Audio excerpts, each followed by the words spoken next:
అయినప్పుడు చావు గురించి కొద్దో గొప్ప తెలుసుకుంటే బాగుంటుంది. మీకు వచ్చేటువంటి అనుమానం ఏంటంటే చావు గురించి తెలుసుకునేది ఏముంటుందండి, చచ్చిపోతాం అంతే కదా అనేసి. ఒకవేళ చావే జీవితానికి అంతమైతే మనం బతకాల్సిన పని లేదు. మనలో చాలామంది చచ్చిపోతామే బెటరు. ఎందుకంటే మనకి జబ్బులు ఉన్నాయి, అప్పులు ఉన్నాయి, సంబంధ విభేదాలు ఉన్నాయి, సమస్యలు ఉన్నాయి. వాటన్నిటితో బతికా కంటే చచ్చిపోతే బెటర్ అనిపిస్తుంది. కానీ మనకి చావటానికి ఇష్టం ఉండదు. మనకి చావంటే కాస్త భయం ఉంటుంది. అలా చచ్చిపోతే ఏమవుతుందో అనేటువంటి తొందరపాటు ఉంటుంది. ఎందుకో తెలీదు. కానీ మొత్తానికి చావు గురించి అలాంటి ఆలోచనలు మనకున్నాయి. అయితే మొట్టమొదటిసారిగా చావు జీవితానికి అంతం కాదు అని రుజువు చేసినటువంటి డాక్టర్ గారు, అంటే ఒక శాస్త్రీయమైన పద్ధతిలో రుజువు చేసినటువంటి డాక్టర్ గారి పేరు Raymond moody. Raymond moody, RAYMOND, Raymond moody, MOODY, Raymond moody. ఎందుకింత విడమర్చి చెప్తున్నానంటే, నేను చెప్పేటువంటి మాటలకు మీకు యూట్యూబ్లో రుజువులు ఉంటాయి. మీలో కొంతమంది ఇంటర్నెట్ చూసేటువంటి అలవాటు ఉంది కదా, ఇటు చెప్పేది నిజమా కాదా తేల్చుకుందాం అనుకుంటే మీరు చెక్ చేసుకోవచ్చు. అందుకనే చెప్తున్నా. నేను చెప్పే మాటలు ఒకవేళ రుజువు లేకపోతే అంగీకరించలేదు. ఈ రెండు కొంచెం ఆపేస్తారా? ప్రసంగానికి సింగినాదం అవసరం లేదు.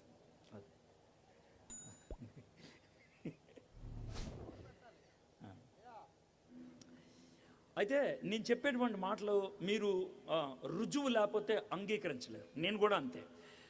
అందుకనే 1-4 సార్లు దాన్ని చదివి లేకపోతే దాన్ని పరిశీలించి అప్పుడే అంగీకరించడానికి సాధ్యమైంది. ఎట్లా అంటే 1959 సంవత్సరం జూన్ మాసంలో చివరిలో జరిగినటువంటి విషయం. డాక్టర్ రేమండ్ మూడీ అనేటువంటి ఆయన గుండె జబ్బు నిపుణుడు. ఆయన హాస్పిటల్కి ఒక పేషెంట్ని తీసుకొచ్చారు. అతనికి హార్ట్ అటాక్ వచ్చింది. ఆయన్ని బెడ్ మీద పెట్టే లోపల ఆయన చచ్చిపోయాడు. అయితే ఆయనకి ట్రామా డాక్టర్ అంటారు, అంటే అత్యవసర పరిస్థితిలో పనిచేసేటువంటి డాక్టర్. అందుకనే ఆయన కొన్ని ఇంజెక్షన్స్ ఎప్పుడు రెడీగా ఉంటాయి. కొంతమంది B pharmacy, M pharmacy medicine చేసేవాళ్ళు ఉంటారు కాబట్టి పేర్లు చెప్తున్నాను. తెలియపోతే సంతోషం, తెలిస్తే మంచిది. 3 ఇంజెక్షన్లు ఇచ్చాడంట. ఒకటి డెరిఫిలిన్, రెండోది ఇడిజోన్, మూడోది అడ్రలిన్. ఈ 3 ఇంజెక్షన్స్ ఇచ్చిన తర్వాత ఆయన హార్ట్కి పంపింగ్, ఆక్సిజన్ ఇవ్వటం, ఈ షాక్ కొట్టించడం, ఇవన్నీ చేసేప్పటికి 4.5 నిమిషాల తర్వాత అని లేచి కూర్చున్నాడంట. ఎవరన్నా చచ్చిపోయిన వాళ్ళు లేస్తే కనుక భయం వేస్తుంది కొంతమందికి సంతోషంగా ఉంటుంది, కొంతమంది ఆశ్చర్యంగా ఉంటుంది, ఏం చేయాలో అర్థం కాదు. ఒక 20-25 నిమిషాలు చాలా హడావిడిగా ఉంది. ఆ తర్వాత అందరూ పేషెంట్స్ వెళ్ళిపోయిన తర్వాత డాక్టర్ రేమండ్ మూడీ ఉన్నాడు, ఆ పేషెంట్ ఉన్నాడు. అతనికి ECG గీతలు గీస్తారే, ఆ గీత చూపించన్నాడంట. ఇదిగో ఇక్కడి నుంచి ఇక్కడ దాకా గీత స్ట్రైట్గా ఉంది, 4.5 నిమిషాలు అది. ఆ టైంలో నువ్వు చచ్చిపోయావు, నీ గుండె కొట్టుకోవట్లేదు, నువ్వు గాలి పీల్చట్లేదు, నీ బ్రెయిన్ పని చేయట్లేదు, నీ రక్త ప్రసరణ జరగట్లేదు, నువ్వు చచ్చిపోయావు.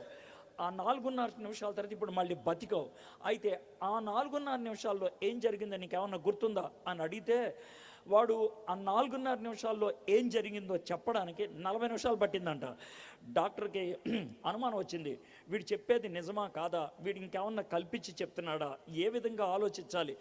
అయితే తనకు మాత్రం ఒక చిన్న అనుమానం అయితే వచ్చింది. ఏంటనంటే చావు జీవితానికి అంతం కాదు, ఏదో ఉంది వీడు చెప్పేదాన్ని బట్టి. అందుకే తన మిత్రులకి అందరికీ ఒక చిన్న వర్తమానం పంపించాడంట. మీ దగ్గర ఎవరైనా పేషెంట్ వచ్చి కనీసం 4 నిమిషాలు చచ్చిపోయి మళ్ళీ వెనక్కి వచ్చిన వాళ్ళు ఉన్నట్లయితే కనుక నేను కొన్ని ప్రశ్నలు పంపిస్తాను, వాటికి జవాబులు పంపించండి అని అడిగితే, మొత్తానికి కొన్ని నెలలకి 6-7 నెలలకి 153 మంది దగ్గర నుంచి ఆయనకి సమాచారం వచ్చింది. వీళ్ళలో ఒక ఆయన మెకన్జీ అని ఆయన 4 రోజులు చచ్చిపోయి వెనక్కి వచ్చాడు. మరి కొంతమంది 6 గంటలు 8 గంటలు ఇలాగా ఉన్నారు. అందుట్లో ఒక అతను, వైజాగ్ అతను అని దాంట్లో ఉంటుంది, ప్రశాంత్ అనే ఆయన యాక్సిడెంట్లో ప్రాణం పోయి 4 గంటల తర్వాత మళ్ళీ వెనక్కి వచ్చాడు. అవి లిస్ట్ ఉన్నది, అది ఒక పుస్తకం రూపంలో ముద్రించాడు ఆయన. ఆ పుస్తకం పేరు life after death, Raymond moody. 7 పుస్తకాలు రాశాడు, అందులో తొలి పుస్తకం ఇది. అయితే ఆ 153 స్టోరీల్లో 13 స్టోరీలు తీసుకొని దూరదర్శన్ వాళ్ళు ఒక ధారావాహిక సీరియల్ చేశారు. దాన్నే హోనీ అన్హోనీ అంటారు.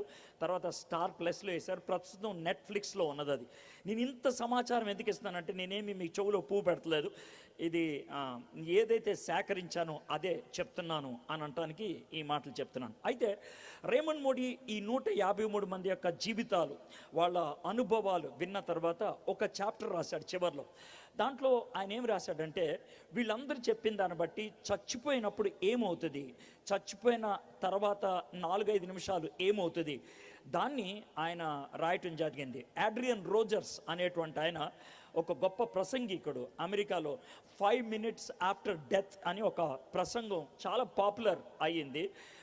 దాంట్లో కూడా ఈ విషయాలన్నిటిని కూడా పెడుతూ ఉంటాడు. సరే, వాళ్ళు చెప్పింది ఏంటనంటే, మేము చచ్చిపోతున్నప్పుడు మాలోంచి మేము బయటకు వచ్చాం, మమ్మల్ని ఎవరో బాగా ఊపినట్లు అనిపించింది, మాలోంచి మేము బయటకు వచ్చి మమ్మల్ని మేము చూసుకోగలుగుతున్నాం, అద్దంలో చూసినట్లు. మా మీద పడి ఏడుస్తున్నారు, మాకు ఇంజక్షన్లు ఇస్తున్నారు, మాకు ఆక్సిజన్ అందించడానికి ప్రయత్నం చేస్తున్నారు. మేము చెప్తున్నాం వద్దు, మాకు బాగుంది ఇప్పుడు అని చెప్తున్నాం, కానీ వాళ్ళకి వినబడలేదు. వాళ్ళు మాత్రం అదే ప్రయత్నంలో ఉన్నారు. ఆ తర్వాత మమ్మల్ని ఎవరో బలవంతంగా ఒక టన్నల్లోకి లాగినట్లు, ఒక ట్యూబ్ లాగా ఉన్నది, దాంట్లోకి లాగినట్లయింది. దాంట్లో మేము కూర్చున్నాం, చీకటిగా ఉంది, వేగంగా వెళ్ళిపోయాం. ఎంత వేగంగా వెళ్ళామో తెలీదు, ఎంత దూరం వెళ్ళామో తెలీదు. ఆ ట్యూబ్ అవతలికి వెళ్ళింది 15 మందే. వాళ్ళు చెప్పిన మాటల, అక్కడికి వెళ్ళినప్పుడు మహా వెలుగున్నది, అంత వెలుగు మా లైఫ్లో ఎప్పుడు చూడలేదు. ఆ వెలుగులో మాకు దేవుడు ఏం కనబడలేదు, దేవదూతలు ఏం కనబడలేదు, దెయ్యాలు ఏం కనబడలేదు, ఆకారాలు ఏం కనబడలేదు, కానీ స్వరం మాత్రం వినబడింది. దాంట్లో 2 ప్రశ్నలు మమ్మల్ని అడిగారు. ఒకటి, నీ జీవిత అర్థం నీకు తెలుసా, do you know the meaning of your life? రెండోది, నేను నిన్ను నిష్పక్షపాతంగా ప్రేమిస్తున్నట్లు నువ్వు ఇతరులను ప్రేమించగలుగుతున్నావు? Have you started loving unselfishly as I loved you? ఈ 2 ప్రశ్నలు అడిగిన తర్వాత మేము వెనక్కి వచ్చేసాం అని చెప్పారు. ఏది అయినప్పుడు కూడా ఇంత లాంగ్ స్టోరీ మీకు ఎందుకు చెప్పామనంటే, ఒక శాస్త్రీయ పద్ధతిలో మరణం జీవితానికి అంతం కాదు అని ఒక డాక్టర్ గారు రుజువు చేయటం అయ్యింది. దీంతో మనకి పక్కా అర్థమవుతుంది, మరణం జీవితానికి అంతం కాదు, మరణం తర్వాత ఏదో ఉన్నది అని. మరణం తర్వాత జీవితం ఉన్నది అని నమ్మేవాళ్ళు అందరినీ కూడా 2 గుంపులు చేయొచ్చు. 2 గుంపులు. ఒక గుంపు ఇలా ఆలోచిస్తారు, ఇంకో గుంపు ఇలా ఆలోచిస్తారు. ఈ 2 గుంపుల్లో ఒక గుంపు ఏమైనా ఆలోచిస్తారంటే, మరణం తర్వాత జీవితం ఒక స్ట్రైట్ లైన్, ఒక తిన్నని గీతలాగా ఉంటుంది అని నమ్ముతారు. రెండో గుంపు వాళ్ళు, లేదు గుండ్రంగా చక్రంలాగా తిరుగుద్ది అని అంటారు. తిన్నంగా వెళ్తుంది అని నమ్మేవాళ్ళు 3 మతాలు ప్రాముఖ్యంగా. మొదటిది యూదా మతం, రెండోది క్రైస్తవ్యం, మూడోది ఇస్లాం మతం. వీళ్ళు నమ్మేది మనిషి ఒకసారి పుడతాడు, ఓసారి చచ్చిపోతాడు, ఆ తర్వాత నిత్యత్వంలోకి వెళ్ళిపోతారు. అది మంచో చెడో, పైకో కిందకో, వెలుగో చీకటో, దేవుడి దగ్గరో లేకపోతే నరకంలోనో తెలీదు, అయితే ఒకే చోట వాళ్ళు ఉంటారు. ఇది స్ట్రైట్ లైన్. అయితే గుండ్రంగా తిరుగుద్ది అని నమ్మేవాళ్ళు 3 మతాల వాళ్ళు హైందవులు, బౌద్ధ మతస్థులు, జైన్ మతస్థులు. వాళ్ళు నమ్మేది ఏంటంటే, మానవుడు పుడతాడు, చచ్చిపోతాడు, వాడి యొక్క పాపపుణ్యాన్ని బట్టి తర్వాత జీవితం ఉంటుంది, మళ్ళీ పుడతాడు, ఆ తర్వాత పాపపుణ్యాన్ని బట్టి తర్వాత ఉంటుంది జీవితం, ఆ విధంగా జీవిత చక్రములో తిరుగుతూ ఉంటాడు. ఇది వాళ్ళు నమ్మేది. అయితే ఈ రెండిట్లో ఒకటే రైట్ అవుతుంది, 2 రైట్ అవ్వలేవు. ఈ రెండిట్లో ఒకటే సబబు. ఈ రెండిట్లో ఏది అంగీకరించగలుగుతాం, ఏది సబబుగా అనిపిస్తుంది? మీరు నన్ను అడగొచ్చు, సార్ మీరేం నమ్ముతారు అనేది. నేను ఖచ్చితంగా స్ట్రైట్ లైన్ నమ్ముతాను. అదెందుకు నమ్ముతారు? గుండ్రాన్ని ఎందుకు నమ్మరు? అది మీకు వచ్చేటువంటి ప్రశ్న. ఇది ఎందుకు నమ్మనో చెప్తా, అది ఎందుకు నమ్ముతానో కూడా చెప్తా. ఇది ఎందుకు నమ్మను అని అంటే కనుక, నేను వాళ్ళని అడిగినటువంటి కొన్ని ప్రశ్నలకు నాకు జవాబు ఇవ్వలేకపోయారు వాళ్ళు, సరైనటువంటి జవాబు. మొదటి ప్రశ్న ఏంటి అని అంటే, సరే ఈ లోకంలో పాపపుణ్యాలు ఉన్నాయి, ఏది ఎక్కువ ఉంది? పాపమే ఎక్కువ ఉంది. పాపం పేటరైపోతున్నటువంటి ఈ ప్రపంచంలో ఏది ఎక్కువ ఉండాలి, ఏది తక్కువ ఉండాలి? ఏది ఎక్కువ ఉండాలి అని అంటే కనుక, పాపం ఎక్కువ అవుతుంది కాబట్టి జంతువులు ఎక్కువైపోవాలి, పక్షులు ఎక్కువైపోవాలి, చెట్లు ఎక్కువైపోవాలి. ఎందుకంటే పాపపుణ్యంలో పాపం ఎక్కువైతే తర్వాత జీవితంలో కుక్క అవ్వచ్చు, పిల్ల అవ్వచ్చు, ఈగ అవ్వచ్చు, దోమ అవ్వచ్చు, లేకపోతే ఏనుగు అవ్వచ్చు, లేకపోతే సముద్రంలో చేప అవ్వచ్చు. ఇంకా చెడ్డ జీవితం అయితే ఒక వేప చెట్టు అవ్వచ్చు, మామిడి చెట్టు అవ్వచ్చు, కొబ్బరి చెట్టు అవ్వచ్చు, లేకపోతే ఒక గడ్డి అవ్వచ్చు. ఇది పరిస్థితి. అలాంటప్పుడు మనుషులు తగ్గాలి, జంతువులు, పక్షులు ఇవి పెరగాలి. కానీ మానవుడు ప్రస్తుతం చూస్తుంది అది కాదే. ఒక వారం రోజుల క్రితమే భారతదేశ జనాభా ప్రపంచంలో నెంబర్ 1 స్థానానికి వెళ్ళింది. 144 కోట్లు దాటింది భారతదేశ జనాభా. చైనాని దాటి నెంబర్ 1 పొజిషన్కి వెళ్ళాం. అంటే భారతీయులంతా పుణ్యుల, భారతీయులంతా పవిత్రంగా జీవిస్తున్నారు. మీరే ఆలోచించండి. సో ఇది నాకు సబబు అనిపించలేదు, నెంబర్ 1. ఇక నెంబర్ 2 ఆలోచించినట్లయితే, సార్ నేను మనిషిని, నాకు నైతికత అనేది ఉన్నది. నేను తప్పు చేస్తారే దుర్మార్గుడా, మనిషివా పశువా అని నన్ను తిడతావు, అది కూడా బాగానే ఉంది. నా కూతుర్నే రేప్ చేయడానికి ప్రయత్నం చేస్తే నువ్వు అసలు మనిషివా పశువా అని తిడతావు, బాగానే ఉంది. నేను మనిషిని కాబట్టి పాపపుణ్యాలు ఉంటాయి, నైతికత్వం ఉంటుంది. అయితే నేనే జంతువునయ్యాననుకో, జంతువునైతే నాకు తారతమ్యాలు తెలియవు కదా, పాపపుణ్యాలు లేవు కదా. మరి ఆ జంతువు యొక్క తర్వాత జీవితం ఎవరు డిసైడ్ చేస్తారు, ఎలా డిసైడ్ చేస్తారు? దానికి జవాబు లేదు. ఇక 3వది, 1000 సంవత్సరాల నుంచి మనం లెక్కేసుకుంటే ఏ సంవత్సరం కూడా ఈ సంవత్సరం జనాభా తగ్గిందిరా మనుషులది అనేవాడు ఎవడు లేడే. మరి అంటే 1000 సంవత్సరాల నుంచి పుణ్య జీవితమే ఎక్కువైందా? దీనికి జవాబు లేదు. 4వది, గుండ్రం గీయటానికి ఒక చోట ఆరంభం ఉండాలి, ఒక చోట అంతం ఉండాలి. మరి ఆరంభం ఎక్కడా, అంతం ఎక్కడా? జవాబులు లేవు. ఈ కారణంతో నేను గుండ్రాన్ని నమ్మలేకపోతున్నాను. అయితే నమ్మగలిగేది ఒకటే, స్ట్రైట్ లైన్ నమ్ముతున్నాను. ఎందుకు నమ్ముతాను స్ట్రైట్ లైన్ అని అంటే, నాకు ఏదో సైంటిఫిక్ జవాబు ఇచ్చారని కాదు, లేకపోతే ఒక తాత్వికమైనటువంటి జవాబు ఇచ్చారా లేదా తర్వాత విషయం. అతి గొప్ప రుజువు నాకు దొరికింది ఏంటి అని అంటే, ఒక ఆయన చచ్చిపోయి ఆయన తిరిగి లేచి, హలో బాస్, చావు తర్వాత జీవితం ఇలా ఉంటుంది అని చారిత్రకంగా చెప్పాడు. అది చాలు నాకు, అది చాలు. చరిత్రలో ఆ విధంగా రుజువు చేశాడు. ఎవడు సారాడు అని అంటే, ఆయన్నే యేసు ప్రభు అని అంటారు, ఆయన్ని యేసు ప్రభు అంటారు. సో ఆయన్ని బట్టి నేను నమ్ముతున్నాను పునరుద్ధానం ఉన్నది అని. పునర్జన్మ కాదని నేను నమ్మేది, పునరుద్ధానాన్ని నమ్ముతాను. నేను నిత్యత్వంలోకి వెళ్ళిపోతాను. మంచో చెడో, పైకో కిందకో, పరలోకమో నరకమో, whatever it is, it's eternity. అది నిత్యత్వం. అది నాకు అర్థమైంది. ఓకే, అంత సింపుల్గా చెప్పి వదిలేస్తే కుదరదు కదా. దీనికి ఏమన్నా రుజువు ఇవ్వగలవా? ఇది మీరు అడిగేటువంటి ప్రశ్న. ఆ రుజువే మీకు ఇవ్వడానికి ప్రయత్నం చేస్తాను. అయితే ఆ రుజువు ఇవ్వడానికి ముందు ఒక చిన్న మీకు డెమాన్స్ట్రేషన్ చేస్తాను. అంటే డెమాన్స్ట్రేషన్ అంటే మీ ముందు ఓ చిన్న సన్నివేశాన్ని చూపించి దాంట్లోంచి నేను ఈ రుజువు బైబిల్లోంచి మీకు ఇవ్వడానికి ప్రయత్నం చేస్తాను. ఎందుకంటే యేసు ప్రభు గురించి రాసింది బైబిల్లో కాబట్టి, యేసు ప్రభు మాటలు, యేసు ప్రభు చేతలు, యేసు ప్రభు బోధలు, యేసు ప్రభు యందు విశ్వాసం ఉంచడానికి కావలసిన హేతు బైబిల్ ఇస్తుంది. కాబట్టి నేను బైబిల్లోంచి వర్తమానం ఇస్తాను, దాంట్లో ఎటువంటి అనుమానం లేదు. ఆ వర్తమానం శాస్త్రీయమైనదా? ఆ వర్తమానము ఈ లోకములో న్యాయబద్ధమైనదా? ఈ లోకములో లాజికల్ తాత్వికమైనదా? ఈ లోకంలో అనుభవపూర్వకమైనదా? 3 విషయాలు చెప్తున్నా. ఒకటి చారిత్రకమైనదా, రెండోది తాత్వికమైనదా, మూడోది అనుభవపూర్వకమైనదా. చారిత్రకమైనదా అంటే రుజువు ఉన్నదా, తాత్వికమైనదా అంటే అరే అది నమ్మదగిందేనా, అనుభవపూర్వకమైనదా అంటే అది నాకు వర్తిస్తుందా. ఈ మూడు ఉన్నప్పుడే సత్యం అంటాం. అయితే ఆ 3 ఎలా ఉంటాయో చూద్దాం. ఒకవేళ నేను ఈ విధంగా ఒక క్లాత్, ఒక బట్ట కప్పేసి నా చేతిలో ఏముందో మీకు తెలుసా అని అంటే, మాకు తెలియదు సార్, మీరు ఈ కర్టన్ తీయండి సార్, మాకు తెలుసుద్ది అంటారు. ఈ కర్టన్ తీయటాన్నే ఏమంటారంటే రెవల్యూషన్, ప్రత్యక్షత, తెర తీయుట అని అంటారు. పూర్వకాలంలో మనకి నాటకాలు ఉండేవి. నాటకాలు ఉన్నప్పుడు ఇంత స్టేజ్ ఉంటుంది, ఆ స్టేజ్ ముందు కర్టన్ ఉంటుంది, వెనకాల సెట్టింగ్ అంతా వేసుకున్న తర్వాత కర్టన్ తీస్తారు. ఆ కర్టన్ తీయటాన్నే తెర తీయటం అని అంటారు. అయితే తెర తీయాలి, తెర తీస్తే మనకి లోనేముందో తెలుసుద్ది, దాన్ని చరిత్ర అని అంటారు.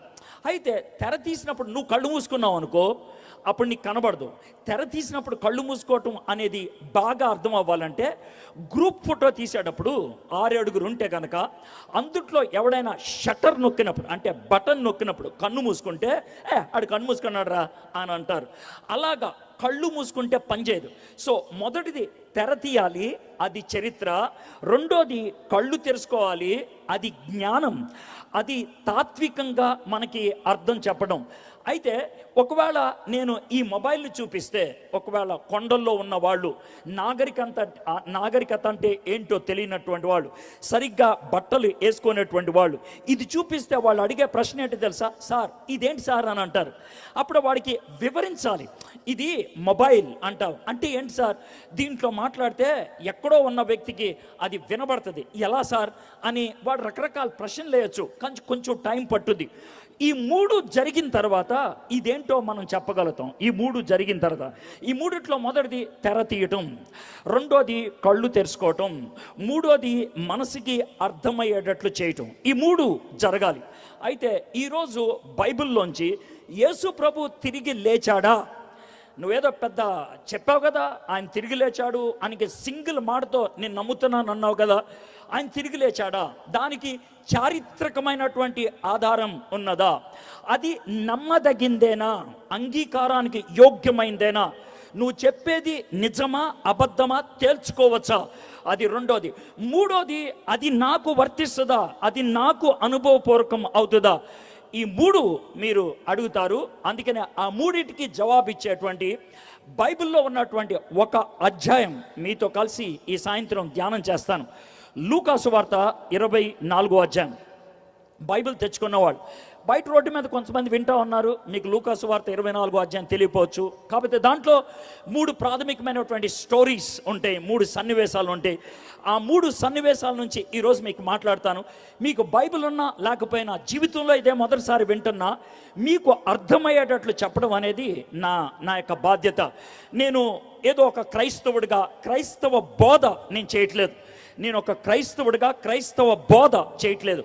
ఒక జర్నలిస్ట్గా, అంటే ఒక న్యూస్ పేపర్ వ్యక్తి సత్యాన్ని ఏ విధంగా అన్వేషిస్తాడో, ఒక లాయర్ ఏ విధంగా సత్యాన్ని అన్వేషిస్తాడో, నేను పిచ్చి ప్రశ్నలన్నీ అడిగి దాంట్లోంచి సత్యాన్ని వెలికి తీయడానికి ప్రయత్నం చేస్తాను. చివరికి నేను కోరుకునేది ఒకటే, నేను చెప్పేది సత్యమని మీరు చారిత్రకంగా, తాత్వికంగా, అనుభవపూర్వకంగా అంగీకరిస్తే ఈ రాత్రి యేసు ప్రభుని మీ సొంత రక్షకుడిగా అంగీకరిస్తారా? అది నా ముందున్నటువంటి సవాల్, అది నేను ముందేసేటువంటి సవాల్. నువ్వు చెప్పిందంతా చెప్పు, ఆ తర్వాత నేను వెళ్ళిపోతానంటే నేను పిచ్చోని కాదు. You must be very serious. ఈ రాత్రి నేను చెప్పేది నిజం అని నీకు అర్థమైతే, నేను చెప్పేది సత్యం అని నువ్వు గ్రహించగలిగితే, ఈ రాత్రి ఆయన నిజమైన దేవుడురా అని అనగలిగే దమ్ముందా నీకు? ఒకవేళ నేను చెప్పేది కరెక్ట్ కాకపోతే నన్ను ఇక్కడ ఆపి గోపు మీద కొట్టి అడుగు, నేను సమాధానం చెప్తా. I give you an opportunity. నన్ను ఆపి అడుగు. మనం ఎంతకాలం వాదించుకుంటామండి, ఎంతకాలం ఊగిసలాడతాం? సెటిల్ చేసుకుంటే అయిపోతుంది. యేసుక్రీస్తు నిజంగా దేవుడైతే ఆయన కాళ్ళు పట్టుకుంటాం, ఆయన దేవుడు కాబట్టి ఆయన మొహం మీద తూ అని మూసి వెళ్ళిపోదాం. That's it. ఎంతకాలం ఊగిసలాడతాం? How long? ఏదో ఒక పాయింట్లోకి మనం వచ్చేస్తే బాగుంటుంది. లూకా సువార్త 24వ అధ్యాయంలో ఇప్పుడు నేను కర్టన్ తీయటం, కళ్ళు తీయటం, తర్వాత అర్థమయ్యేటట్లు చేయటం అన్న దానికి ఆ లూకా సువార్త 24వ అధ్యాయంలో 3 వచనాలు నేను చదివి వినిపిస్తాను. అది నా ప్రాముఖ్యమైనటువంటి అవుట్లైన్. ఆ అవుట్లైన్ బేస్ చేసుకొని నేను ఆ 24వ అధ్యాయానికి 53 వచనాలు ఉంటాయి, దాంట్లో ఉన్నటువంటి సారాంశం అంతా మీకు కథలాగా చెప్పడానికి ప్రయత్నం చేస్తాను. ఓకే, 24వ అధ్యాయం 2వ వచనం. ఆయన ఆదియందు దేవుని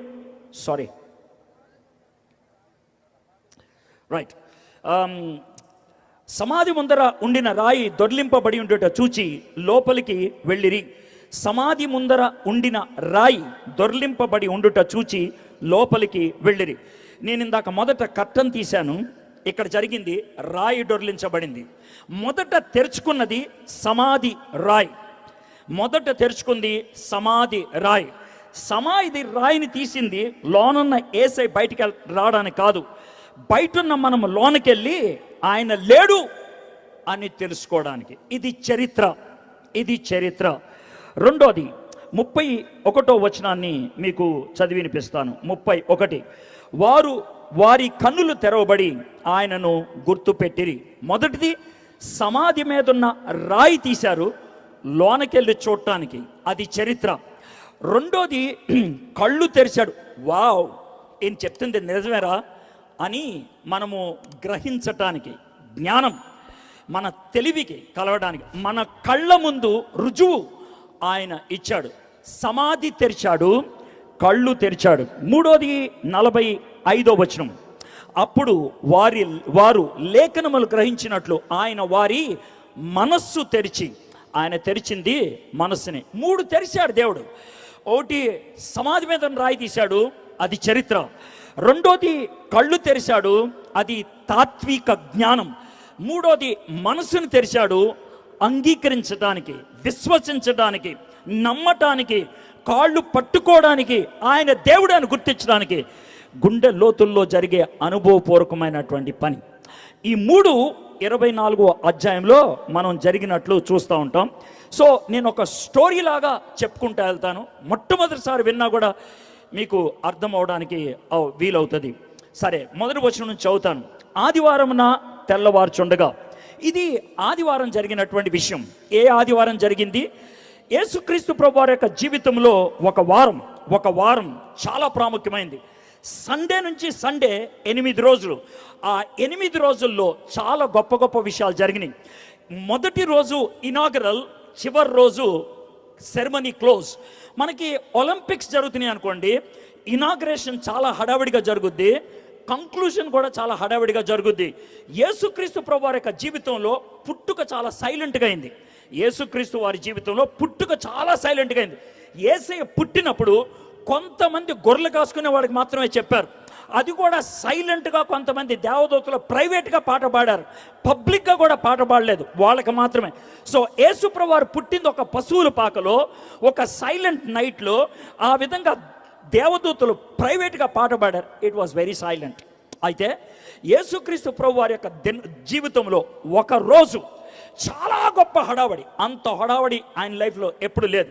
ఎప్పుడంటే ఆ రోజు లాజర్ ఇంటికి భోజనానికి వెళ్ళాడు ఆయన. ఎందుకంటే చనిపోయిన లాజర్ తిరిగి లేచాడు. వాళ్ళ ఇంట్లో థ్యాంక్స్ గివింగ్ స్తుతి కూడిక పెట్టారు, అందుకే వాళ్ళ ఇంటికి వెళ్ళారు. చాలామంది చనిపోయిన లాజర్ ఎలా ఉంటాడో చూడటానికి వచ్చాడు, లేపిన యేసుని చూడటానికి వచ్చారు. సో వాళ్ళందరూ ఒక డెసిషన్లోకి వచ్చారు. రే, ఈయనరా ఖతర్నాకరా బాబు, ఈయనే. ఇక లాభం లేదని కనబడిన చెట్లు కొమ్మలన్నీ నరికేసి వాళ్ళు ఊపేసుకుంటూ హోసన్నా హోసన్నా అంటే వాళ్ళ భాషలో యేసయ్య నువ్వే రక్షకుడివి, యేసయ్య నువ్వే రక్షకుడు అని అరుచుకుంటూ వెళ్ళిపోయి వాళ్ళ యొక్క చీరలు, వాళ్ళ యొక్క బట్టలు రోడ్డు మీద పరిచేస్తే ఆయన గాడిద మీద నడుచుకుంటూ వెళ్తా ఉంటే ఈయన నడుచుకుంటూ వచ్చాడు. That is the greatest moment. అది ఒక విధంగా ఐపీఎల్ ఓపెనింగ్ సెరమనీ లాంటిది, ఒలింపిక్స్ ఓపెనింగ్ సెరమనీ లాంటిది. ఆ ఓపెనింగ్ సెరమనీలో యేసయ్య గ్రౌండ్లోకి ఎంటర్ అయ్యాడు. ఆయన గ్రౌండ్ యెరూషలేం, ఆయన గేమ్ యెరూషలేం, ఆయన ఫైట్ యెరూషలేం. యెరూషలేములో ఆట మొదలయ్యింది, బయట కాదు. ఆయన దెయ్యాలను ఎల్లగొట్టినప్పుడు కాదు ఆట మొదలైంది, చచ్చిపోయిన వాళ్ళని తిరిగి లేపినట్లు కాదు ఆట మొదలైంది. ఆట మొదలైంది యెరూషలేములో ఎంటర్ అయినప్పుడు. 4 రోజుల తర్వాత ఆయన మీద ఎఫ్ఐఆర్ ఫైల్ చేశారు, ఆయన లోన్ వేశారు. నైట్ ఆయనకి నాన్ బెయిలబుల్ వారెంట్ ఇచ్చేశారు. బయటకు రావడానికి వీల్లేదని కోర్టు తర్వాత కోర్టు 3 కోర్టులు తిప్పారు. ఒక్క కోర్టుకి 2 సార్లు తిప్పారు. ఆయన మీద వాళ్ళు ఏ నేరం మోపలేపారు. కుదరదు, ఈ నేసేయాలి. పొలిటికల్ ప్రెషర్ వచ్చింది. ఆ పొలిటికల్ ప్రెషర్ మధ్య ఆ జడ్జి గారు, ఆయన పేరు పిలాతయ్య అనేటువంటి జడ్జి గారు ఈ విధమైన జడ్జిమెంట్ ఇచ్చాడు. ఈయనలో ఏ దోషం లేదు, మీరు అడుగుతున్నారు కాబట్టి లేపేయండి అని. యేసుక్రీస్తు ప్రభు వారిని శిలువ మీద ఎక్కి చంపించేశారు. ఇది ఫ్రైడే జరిగింది. శిలువ మరణం అనేది త్వరగా రాదు. శిలువ మీద ఎక్కించినప్పుడు 2 చేతులకి తాళ్ళు కడతారు, కొద్ది మందికి మాత్రమే మేకులు కొడతారు. యూజువల్గా ఎవరికైనా తాళ్ళు కడతారు, కొద్ది మందికి మాత్రమే మేకులు కొడతారు. యేసుక్రీస్తు ప్రభు వారికి మేకులు కొట్టారు. ఎవరి నెత్తి మీద ముళ్ళ కంప పెట్టరు, కానీ యేసయ్య నెత్తి మీద ముళ్ళ కంప పెట్టారు. ఎవరిని కూడా కొరడతో కొట్టరు, కానీ యేసయ్యను కొరడతో కొట్టారు. ఎవరిని కూడా వాళ్ళ సిలువ మోయమనరు, యేసయ్య మాత్రం మోసాడు. ఇది యూజువల్ కాదు. యూజువల్గా అందరికీ జరిగినట్లు ఈయనకి జరగలేదు. ప్రత్యేకమైనగా ఈయన్ని ఎక్కువ శ్రమ పెట్టి గొల్గొతా కొండెక్కించి సిలువ ఎక్కించారు. పొద్దున 9 గంటలకి సిలువ ఎక్కించడం కార్యక్రమం అయిపోయింది. 3 గంటలకు కొంతమంది నాయకులు మళ్ళీ పిలాతయ్య దగ్గరికి వెళ్ళారు. అయ్యగారు ఏంట్రా వచ్చారు? సార్ ఆయన పోయాడు సార్. అదేంట్రా పొద్దున్నే కదరా సిలువేసింది, 6 గంటల్లో చచ్చిపోవటం ఏంట్రా? వెళ్ళి చెక్ చేయండి రా సరే ఆయన నిజంగా చచ్చాడో లేదో, ఒకవేళ చావపోతేదో పెద్ద గొడవరా. సార్ ఆయన సిలువ మీద ఉన్నాడు సార్. సిలువ మీద ఉంటే ఏమైంది, మీరు చెక్ చేయాలి వెళ్ళి సరే అని అంటే ఓకే సార్ వెళ్తాం అని అన్నారు. వాళ్ళు సిలువ మీద ఉన్నటువంటి యేసయ్య ఎలా చెక్ చేయాలి అర్థం కాలేదు. వాళ్ళు ఆలోచించి వాళ్ళకున్నటువంటి ఒక పద్ధతి ప్రకారం పొడవైనటువంటి ఈట ఒకటి తీసుకొచ్చారు. తీసుకొచ్చి 4 పక్కటెముకు, 5వ పక్కటెముకు, ఆ రెంటి మధ్యలోంచి పొడిచారు. నాకు తెలుసు, నేను అలా చెప్తే మీలో కొంతమందికి వచ్చే రియాక్షన్, ఈడేదో అక్కడుండి మొబైల్లో ఫోటో తీసి మాట్లాడినట్లు 4, 5 అంటున్నాడు రా, ఈడు మన చెవులో పెద్ద పువ్వు పెట్టేస్తున్నాడు రా అనే బ్యాచ్ ఉండొచ్చు. నాకు తెలుసు అలా అంటారని.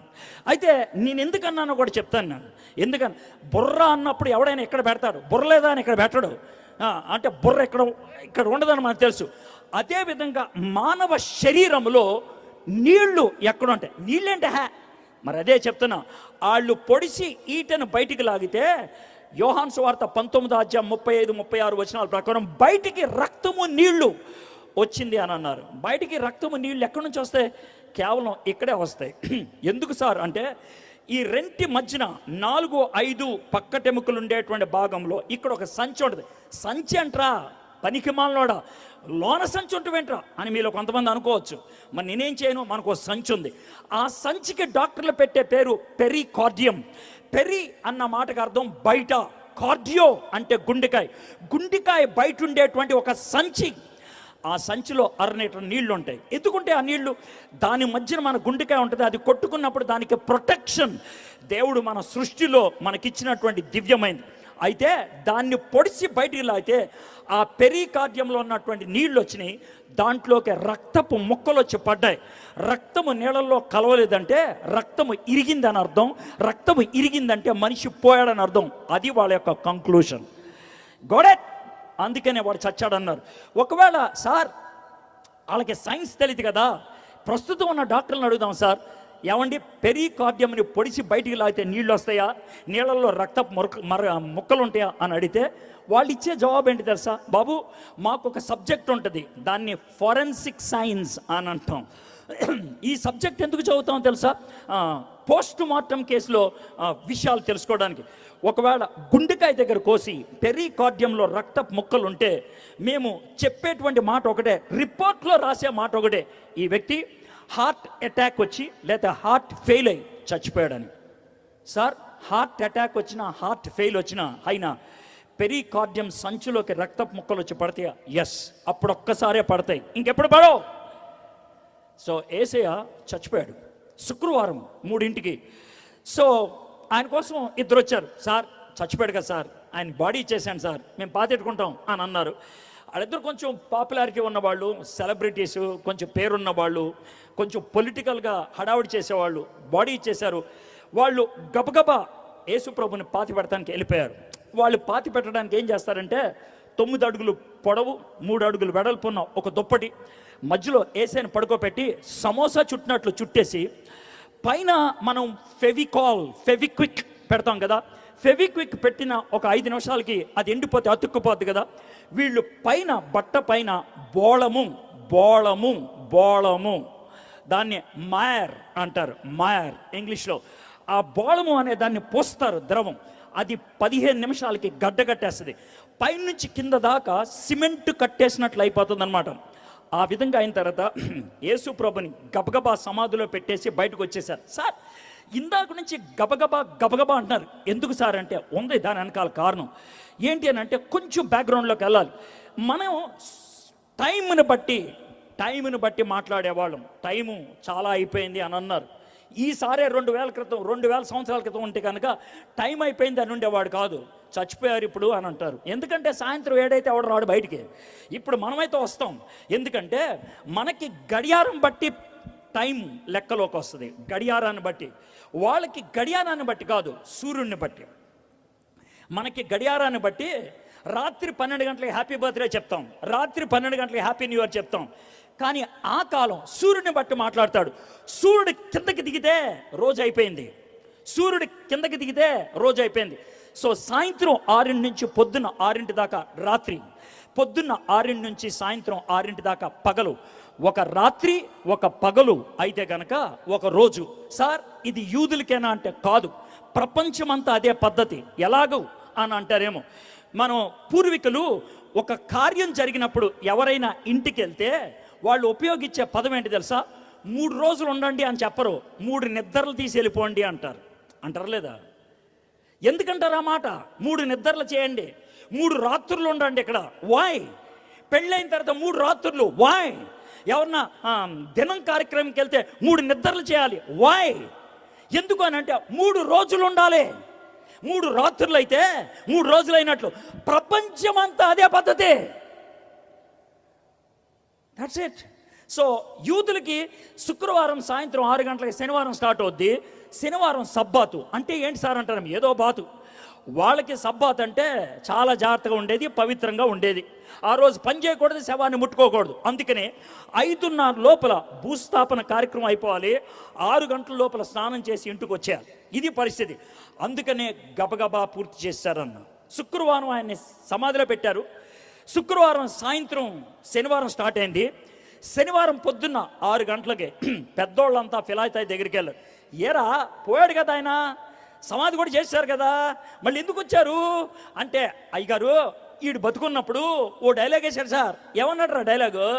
సార్ ఆయన ఏమన్నాడంటే, మీరు నన్ను ఎరగబాతారా, నన్ను సిలివెక్కిస్తారా, నన్ను చంపుతారా, నన్ను పాతి పెడతారా, బస్తీ మీద సవాల్ నేను 3వ దాన్ని తిరిగిలేస్తా అన్నాడు సార్.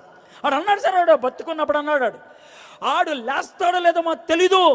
వాడు లేవకుండా ఎవడన్నా శవాన్ని ఎత్తుకెళ్ళిపోతే మనం ఏం చేయాలో తెలియదు సార్. కాబట్టి మీరు ఏదో ఒకటి చెప్పండి అంటే, నేనేం చేయనురా, 1.5 టన్ను బరువు రాయి పెట్టారు కదా, దాన్ని తొయ్యటం కష్టం కదరా, ఓ పని చేయండి రా, చుట్టూ సెక్యూరిటీ గార్డ్ని పెట్టండి. సార్ సెక్యూరిటీ గార్డ్ పెడితే సరిపోదు సార్, మరి ఏం చేయమంటావు? సార్ మన ప్రభుత్వపు సీల్ పడాలి సార్. ఓకే, ప్రభుత్వపు సీల్ వేసేయండి, దాన్ని ఎవడైనా ముట్టుకుంటే మరణ శిక్షే. ఆ విధమైన కట్టుదిట్టాన్ని చేశారు శనివారం. ఇది పరిస్థితి. శనివారం సాయంత్రం 6 అయింది. శనివారం సాయంత్రం 6 గంటల దాకా పనులు ఏం చేయకూడదు. శనివారం సాయంత్రం 6 గంటల దాకా అటు ఇటు తిరగకూడదు. ఏమయ్యా నువ్వే పని చేయకూడదు అంటున్నావు, పిల్లల దగ్గరికి వెళ్ళారంటున్నావు, ఈ రాయిగిర్లి సెటప్ చేశారు. అది యూదులు కాదు చేసింది, అది బయట వాళ్ళు. నేను యూదులకి సబ్బాత్ అని అన్నాను. అయితే యేసు ప్రభు ఫాలోవర్స్ ఎవరైతే ఉన్నారో ఎవరిదారిన వాళ్ళ ఇంటికి వెళ్ళిపోయారు. అయితే యేసు ప్రభుకి ఆడవాళ్ళు ఎక్కువగా ఫాలోయింగ్ ఇచ్చేవాళ్ళు, చాలా ధైర్యంగా. యేసు ప్రభు శిలువ మీద చచ్చిపోతుంటే 4 ఆడవాళ్ళు ఉన్నట్లు దాఖలాలు ఉన్నాయి, కానీ ఒకడే మగోడు ఉన్నాడు. ఆయన చచ్చిపోయి సమాధి చేసిన తర్వాత శనివారం సాయంత్రం 6 గంటలకు ఆదివారం స్టార్ట్ అయిన తర్వాత కొంతమంది ఆడవాళ్ళు కూర్చునిపోయారు. వాళ్ళు కజిన్స్ అవుతారు, అక్క చెల్లెళ్ళు పిల్లలు ఇలాంటి వాళ్ళు అనమాట. అక్క చెల్లి మరి ఏసే చచ్చిపోయాడు కదా, ఆయనకి మొహానికి పౌడర్ రాసారులే తెలీదు, ఆయన గడ్డం దువ్వేరలో తెలీదు, ఆయన తల దువ్వేరలో తెలీదు, ఆయన కాళ్ళకి పసిపేసారులే తెలీదు, మనం గబగబా ఏమన్నా చేద్దాం అనేసి సాయంత్రం 6 గంటల తర్వాత సున్నిపిండి అవన్నీ గబగబా నూరేశారు. ఎందుకంటే వెళ్ళి ఓసారి మన తృప్తి కోసం చేద్దాం అన్నట్లు వాళ్ళు అవన్నీ నూరుకొని బహుశా పూర్తి అయ్యేటప్పటికి 9 అయి ఉంటుంది. 9 అయిన తర్వాత ఈ ఆడవాళ్ళంతా కలిసి సమాధి దగ్గరికి వెళ్తున్నారు. సీన్ చూద్దాం. ఆదివారం తెల్లవారుచుండగా ఆ స్త్రీలు తాము సిద్ధపరిచిన సుగంధ ద్రవ్యములు తీసుకొని సమాధి వద్దకు వచ్చి, ఆ స్త్రీలు 4 పేర్లు మత్తయి రాశాడు, ఈయన రాయలేదు. ఈయన ఎందుకు రాయలేదంటే, లూకా రాసేది జనానికి, ప్రపంచానికి, ఆడెవడితే నీకే అమ్మాయిలు. కానీ మత్తయికి ఇంపార్టెంట్, ఎందుకంటే వాళ్ళకి రాస్తున్నాడు, యూదులకి. అందుకే ఎవరెవరు వెళ్ళారో పేర్లు రాశాడు. సో ఎవరు రాస్తున్నారు, ఎవరికి రాస్తున్నారు అన్నది చాలా ప్రాముఖ్యం. యేసే గురించి ఒక బయోగ్రఫీ ఉంటే ఈడు మాయగాడేమో అనుకోవచ్చు. మనకి 4 బయోగ్రఫీలు ఉన్నాయి, వెరిఫై చేయడానికి 4 ఉన్నాయి. ఈ 4 చోట్ల నుంచి రాశారు. మత్తయి ఆఫ్రికాలో ఉండి రాశాడు, లూకా ఆయన గ్రీస్ దేశంలో ఉండి రాశాడు, మార్కు సువార్త రోమ్ పట్టణంలో ఉండి రాశాడు, యోహాను టర్కీ దేశంలో ఉండి రాశాడు. వీళ్ళు అరే నువ్వు అక్కడ దాకా రాసా, అక్కడి నుంచి ఇక్కడ దాకా రాస్తా అని మాయ చేసిన వాళ్ళు కాదు. ఒక్కొక్కళ్ళు ఒక్కొక్క టైంలో రాశారు. మత్తయి 55లో రాశాడు, మార్క్ 61లో రాశాడు, లూకా 66 తర్వాత రాశాడు, యోహాను 90లో రాశాడు. టైం ఫ్రేమ్ కూడా మారిపోయింది. నేను ఇవన్నీ చెప్తుంది ఎందుకు తెలుసా, నేను మాయ చేయట్లా, మీ ముందు చరిత్ర పెడుతున్నాం. It is history, point to point మనం చెప్పగలుగుతాం.